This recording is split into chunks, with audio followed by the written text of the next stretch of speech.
অতি বৃষ্টি বন্ধের দোয়া।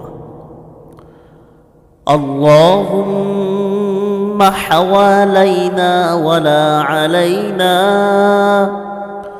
আল্লাহুম্মা আলাল আকামি ওয়ায-যিরাব ওয়া বুতুনিল আওদিয়াহ ওয়া মানাবিতিশ শাজার।